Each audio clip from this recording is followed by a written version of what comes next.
Pois é, a gente tem acompanhado de perto aqui no jornalismo da Jovem Pan News nos Estados Unidos essa treta envolvendo Estados Unidos e Rússia. Aliás, sou fãzaço do André, aquele abraço, meu querido. Outro querido. Os Estados Unidos decidiu enviar neste fim de semana, sábado, depois de uma reunião entre o presidente Joe Biden e os seus principais secretários, pelo menos 9 mil militares americanos para reforçar as forças da OTAN que estão nesse momento se dirigindo para a fronteira entre a Rússia e a Ucrânia. Tudo porque o Kremlin designou pelo menos 100 mil soldados na fronteira oeste do país, e esses soldados, de acordo com o governo ucraniano, podem invadir o país a qualquer momento. O Kremlin nega, diz que são apenas treinamentos de rotina, que não pretende invadir a Ucrânia de maneira nenhuma, mas a história mostra o contrário, né? Em 2014 teve aquela confusão lá na Crimeia, a Rússia tomou um pedaço ali do território ucraniano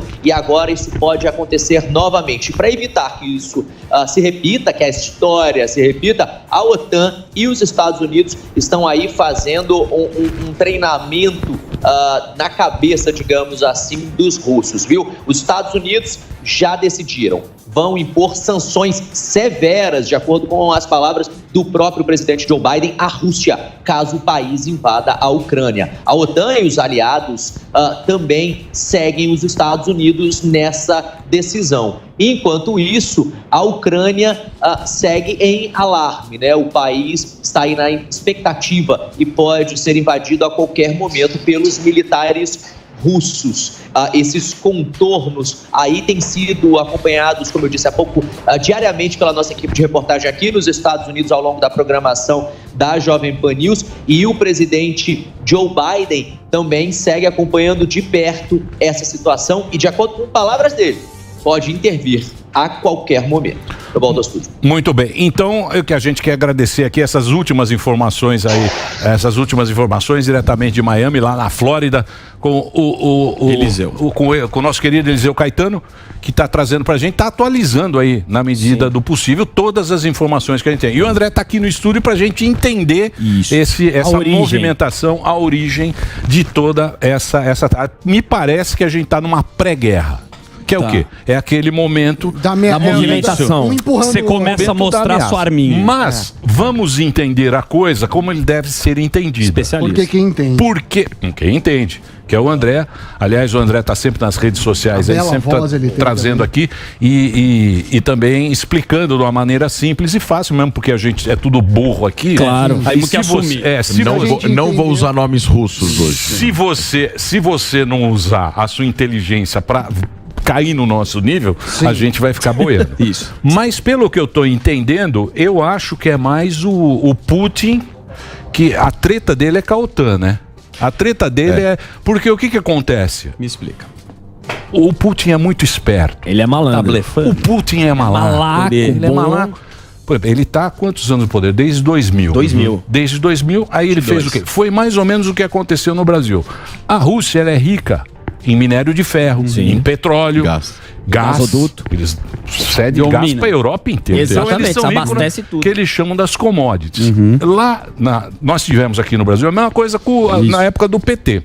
Ou seja, as commodities subiram e o Putin virou presidente naquela época. Ele pegou e deu benefício social.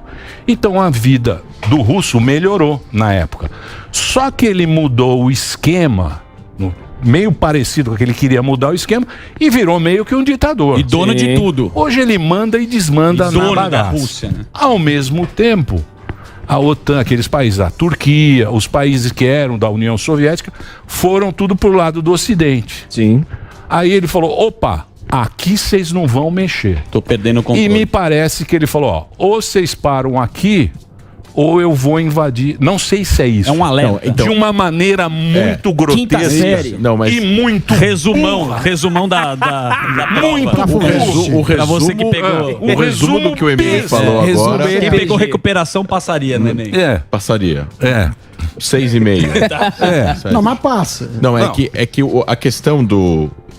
A Rússia tem uma estratégia diferente do que os Estados Unidos têm. Então eles têm uma estratégia de manter a influência deles nessa região que eles chamam de Ilha Mundo, que eles chamam imperialista de também. Exato. É um regime autoritário que não quer que os ex-regimes soviéticos, que eles ainda mantêm uma certa influência, e o principal deles é a Ucrânia, virasse um país democrático, ocidentalizado, com livre mercado, com pactos com a União Europeia e caminhando talvez aí o próprio parlamento ucraniano votou em intenções de entrar para a OTAN. O presidente acabou assinando aí em 2014 e 15 aí alguns memorandos que criavam uma base para poder gerar conversações para entrar para a OTAN, e a OTAN realmente de 45, quando foi criada no fim da Segunda Guerra Mundial até agora, ela só cresceu. Eram 8 países, viraram 15, viraram 13, viraram... Então, mas hoje são 30 países. Os países lá dos Balcãs lá já viraram tudo...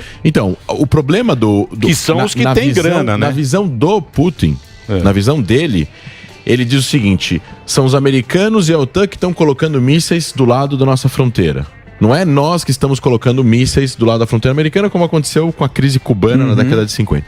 Então, na cabeça dele, a segurança nacional da Rússia está comprometida. E ele age para poder evitar isso. Agora, não é só essa parte da história. A outra parte da história é: a Ucrânia sempre foi um país extremamente ligado à Rússia. Sim. É um país dividido. Então você tem um país multiétnico, onde você tem pessoas que moram no oeste da Ucrânia, que é perto de Kiev.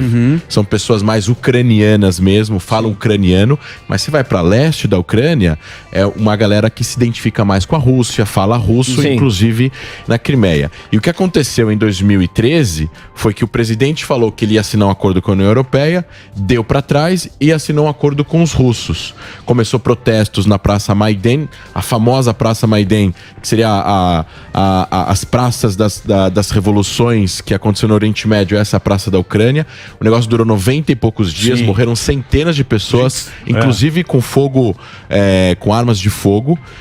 Assim, era um regime autoritário, o cara foi deposto depois e ele recebeu asilo na Rússia. O Vladimir Putin deu asilo para ele. E aí o novo presidente falou: agora eu vou assinar um acordo com a Ucrânia. E aí o Putin fez um referendo que ninguém reconheceu no mundo, porque ele fez um referendo na Crimeia para que a galera da Crimeia votasse se eles querem fazer parte da Rússia ou continuar parte da Ucrânia. Só que você não faz um referendo numa parte do país, você faz no país inteiro. É que nem você querer tirar São Paulo do resto do Brasil e fazer um referendo só na cidade. Não existe. Ou você faz um país inteiro ou você não faz. Ele fez, foi aprovado, teve muita gente que não pôde votar, então foi meio roubado. E aí ele invadiu. Mas lá tudo é meio zoado. Eleição lá é na mão grande. A própria vacina. Tem o Mar de Azov. O Mar de Azov, que é meio que parece um lago que sai para o Mar Negro, é um lugar super estratégico, porque tem movimentações lá militares. Então, isso dá um acesso aí à Rússia de poder movimentar os seus submarinos, os seus navios, etc e tal. E na hora que ele anexou isso, ao mesmo tempo começa uma guerra civil.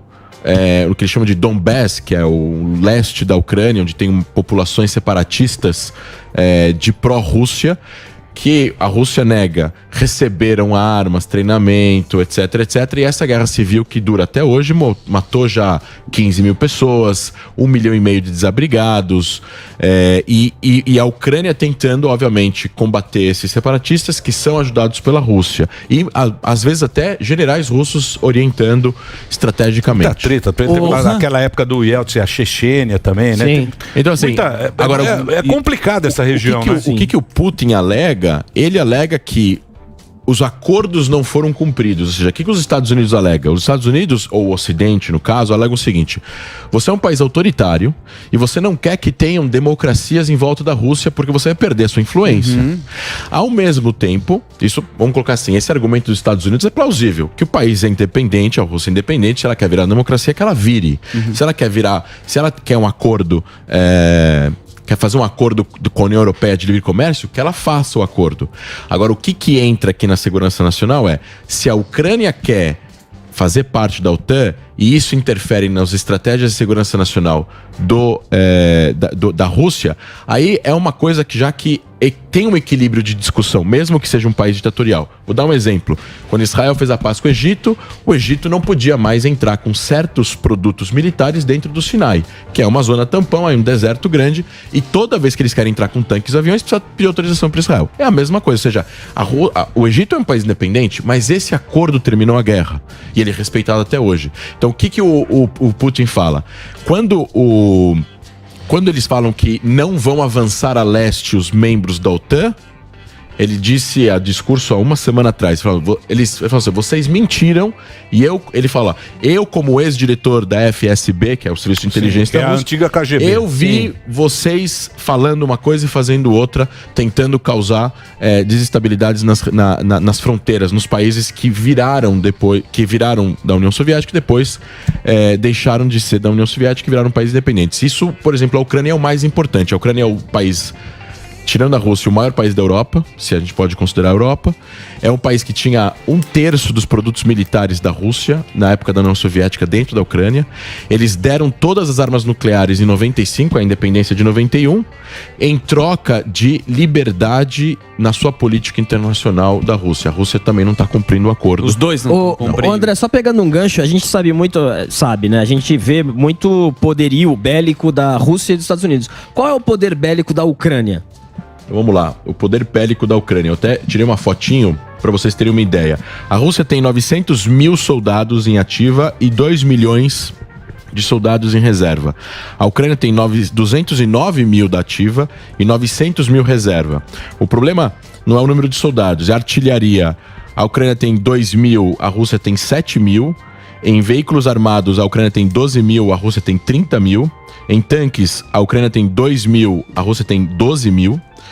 Em helicópteros de ataque, a Ucrânia tem 34 e a Rússia tem 544. E aviões de combate, que é o mais importante, a Ucrânia tem 98 e a Rússia tem 1.511. Bom, mas o ponto é, se os Estados Unidos está apoiando a Ucrânia, a que passo que está isso daí, e se isso daí é uma blefada ou não, eu sinceramente acho assim, pela análise, e estava conversando também com o nosso grande amigo aqui de vocês, o Reni Ozzy-Coqueiro, o professor Roque. Gente boníssima. Que também está bastante inteirado do assunto. Ele está colocando as tropas para poder ter o que negociar para tirar as tropas. Porque ele causa uma instabilidade para fazer com que o mundo venha a mesas de negociações, só que ele precisa chegar num acordo que proteja os interesses nacionais dele. E a própria frase dele é uma frase famosa que ele fala assim: países agem única e exclusivamente por interesse nacional. Então assim, ele quer que os países em volta, principalmente a Ucrânia, a Bielorrússia é um dos países que mais tem relação com ele, eles têm acordos militares, científicos. E votação, tudo também é autoritário. É tudo no mandrake. Eles, no fim das contas... Puta mandrake. Veja só, no fim das contas, ele não tem interesse que os países que eram da União Soviética, e principalmente os países perto da fronteira, virem democracias liberais, porque isso vai acabar acarretando uma influência dessa ideologia na própria Rússia. E isso desestabiliza o interesse nacional dele, que ele acredita que é interesse russo, que é manter um sistema autoritário. E ele está se dando bem agora que o petróleo subiu, o gás está na mão dele. A bola está com ele. A bola tem está com várias questões estratégicas aqui. A Rússia manda 1/3 do gás que a Europa consome via a Ucrânia. Sim, que é o gasoduto que... É o gasoduto que passa. E se eles fecharem o gás, a Ucrânia vai estar em sérios problemas e a Europa vai estar em sérios problemas. Então ele tem duas coisas na mão. Ele tem as tropas na fronteira e ele tem o gás. Fora outras coisas também. Mas essas duas coisas são muito importantes. Então, as sanções econômicas estão ameaçando, etc. Agora, o que é interessante colocar aqui ninguém está discutindo, é um país autoritário. Não estamos falando agora de juízo de valores. Obviamente que o sistema democrático é muito melhor. Porém, dentro de discussões de segurança nacional, é que se respeitar os acordos passados. Ele está falando o seguinte: estão colocando mísseis de longo alcance nas nossas fronteiras. Nós não estamos colocando mísseis na fronteira do Canadá com os Estados Unidos, com o México, e do México com os Estados Unidos. Ele tem um ponto quando ele fala isso. Não estamos falando agora da independência da Ucrânia em relação à União Europeia. Isso é válido. Mas a questão da OTAN é uma questão que precisa ser discutida. Bom argumento. Na verdade, o que ele quer é manter o esquema lá deles. Ele quer jogar a carta, dar uma ameaçada e depois negociar. O Trump tem esse... Agora, isso é uma coisa interessante. Isso é uma atitude e um comportamento típico de um país imperialista. Total. Sim, claro. E a China, hein? E a China vai entrar com a Rússia? Que como a China se posicionou, falou alguma coisa? Como é que tá o mapa, Bigo? Como é que tá a China? Eu não vi como a China se posicionou nas últimas semanas, mas acredito que eles vão se colocar, obviamente, do lado dos interesses russos, porque não vão colocar do lado dos interesses americanos por uma questão geopolítica. E a Rússia tem um problema, que a Rússia tem um território muito de fácil acesso na Sibéria, no norte. Então, assim, eles precisam querer dominar o leste europeu, porque dominando o leste europeu, a própria segurança eles dele, dominam o mainland, dominando o mainland, que é lá onde está Moscou, mais para leste, eles dominam meio que a Euroásia, e dominando a Euroásia, dominam o mundo. Eles se enxergam dessa forma. Então, se eles perdem um pedaço da terra, eles começam a perder outros pedaços. E o argumento russo é esse. Vocês queriam que a União Soviética se dividisse, ela se dividiu em 12 países. Só que a Rússia ficou um país grande, com 144 milhões de habitantes. Ele falou, vocês querem que a Rússia se divida mais ainda? Até onde vocês querem que a gente vá? Então, o argumento dele, eu não tô aqui protegendo a posição dele, tô explicando o que eles pensam.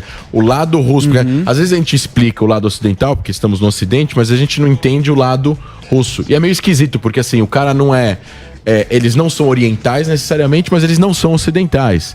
Então o lado deles, às vezes, é complexo de entender. E até hoje, ninguém sabe, ninguém tem exatamente a certeza do que ele vai fazer. O que é certo é muito simples. O que aconteceu em Maidan em 2014, com o massacre dos protestantes, é extremamente triste. É um documentário no Netflix, esqueci o nome agora, sobre o fogo no inverno, uma coisa assim, que fala sobre esses protestos na Ucrânia em 2014. E isso teve uma reviravolta. O presidente Yanukovych teve que renunciar, foi para a Rússia. E assim, a brutalidade da polícia, ou seja, a Ucrânia começou desde então a construir instituições que possibilitam mais democracia, um Estado de direito maior, uma livre imprensa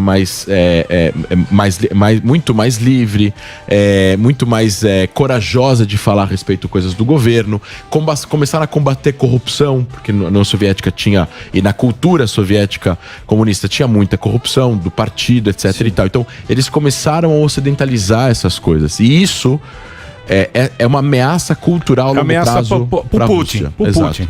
Putin para a visão que ele tem da Rússia, né? Para a visão trouxa somos nós, né? Tem mais um Muito espaço? Bem. Dito isso, eu queria agradecer a sua participação. E agora, o que será? Vamos ficar nessa, né? O mercado tá... Eu queria saber do Sami, se isso impacta ou não no mercado, na economia global. Ficou abalado na semana passada, mas agora deu uma acalmada. O preço do petróleo tem subido muito, indo para o recorde histórico. O Goldman Sachs falou em $100 o barril ainda esse ano. Isso impacta preço no mundo inteiro. E também teve uma questão do Bitcoin, né? O Bitcoin caiu e parte foi afetado por conta desse conflito. A única coisa que acho que é importante também colocar, Sami, algumas pessoas falam que o Putin ele age com uma certa cautela. Então, por exemplo, a guerra civil que está rolando lá no leste da Ucrânia com os separatistas, eles mesmos declararam independência de duas regiões pequenas lá com a fronteira com a Rússia. A Rússia não reconheceu, porque eles não queriam desestabilizar a tal ponto que poderia haver um rompimento de relações entre a Rússia e, como ele mesmo fala, os nossos parceiros da União Europeia e os americanos. Ele fala o tempo todo parceiros, nossos parceiros europeus e americanos. Então, assim, ele age com força, às vezes até com ímpeto, ele demonstra, como você fala, vamos mostrar as armas, mas ao mesmo tempo eu acho que ele tem um pensamento lógico. No final das contas, a Ucrânia tem muitas armas, eles estão bastante determinados a defender a fronteira com a Ucrânia. Se houver uma invasão, vão haver mortes dos dois lados, vão haver mortes do lado russo E isso vai desestabilizar a própria reputação, até mesmo a opinião popular do próprio Putin dentro da Rússia. Porque ele está entrando numa guerra que vai morrer russos. E ninguém quer que gente morra. Perfeito. Depende, né? O Exército Vermelho não tem muito isso, não. Não, vai lá e... Não tem muito vai lá isso. e atira. Vai lá e atira de Você um acha? abraço. Não, mas aquele abraço. Ó, alô, Terra dos coçados. Não tem um negócio, não tem para negociar com os russos. Isso é tão verdade, Emílio, que na guerra do Afeganistão, que os soviéticos invadiram, e eles... e virou um cemitério lá, porque os afegãos com as milícias, inclusive o pré-talibã lutou junto contra os soviéticos. Ele morreu tanta gente do exército russo. Ali ninguém isso ganha. foi o começo do fim da União Soviética. Sim. Foi a guerra no Afeganistão. E foi lá o Chernobyl também, né? Sim, também. Chernobyl também deu a mentira soviética, né? Saudades do Gorbachev. Professor, você dá uma aula muito aqui pra gente, hein, professor? Você tem a careca do Gorbachev. Impressionante. É maravilhoso. Tudo bem? Tudo tranquilo? Especialista em tudo. Tudo em paz? Você já sabe que... Tá na Jovem Pan. Tá aqui agora. Comentarista de relações internacionais, Tô ligado. Oriente Médio. Tô ligado. Chique. Terrorismo, segurança nacional. É isso aí. Muito que a gente bom. precisa, Vamos ter muito papo esse ano com você hoje. Obrigado aí de você Lezão dar é bom essa colher de chá Obrigado. pra gente. Até uma próxima. Um É abraço. isso. Valeu, Então Andrezão. hoje